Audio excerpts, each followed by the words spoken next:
Matatandaang bago matapos ang 2023, ay humabol pa sina Kim Chiu at Sian Lim, sa nangyayaring hiwalayan sa showbiz world, matapos nilang kumpirmahin ito sa kani-kanilang social media accounts.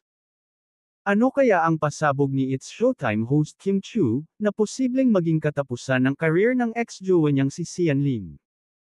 Iyan ang tinalakay ni Christopher Min sa isang episode ng Christopher Minute nitong Martes 2 ng Enero. Ayon kay Christy, may source daw siyang nakapagsabi sa kanya ng tungkol dito. Mabait itong si Kim Chiu. Respetado niya ang kanyang kapwa. Edukado siya. Kapag ito ang nagsalita, matinding pasabog ang kalalabasan, saad ni Christy.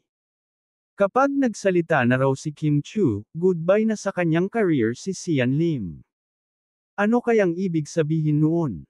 Ani Nay Christy. Naku Nay. Ano kaya yung sasabihin, na gusto nating malaman at ipapaalam sa atin ni Kim Chiu, kapag nagsalita siya? Ano ba yan, naku? Iba-iba tayo ng iniisip, tugon naman ni Romel. Totoo. Totoong-totoo yan, pagsang-ayon ni Christy. Dagdag pa niya, simulat sa poll daw ay sobrang bait daw talaga ni Kim Chiu. Matatandaang maski raw noong naghiwalay sila ng dati niya ring jowang si Gerald Anderson, walang narinig ang publiko na masamang salita mula kay Kim Chiu, tungkol sa kanyang ex.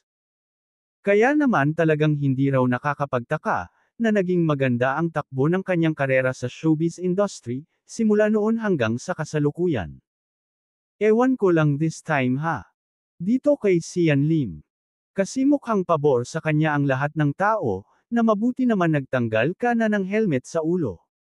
Nauntog ka na sa katotohanan, sabi ni Christy. Marami namang netizens ang napaisip, kung ano itong tinatago ni Kim Chiu, tungkol kay Sian Lim.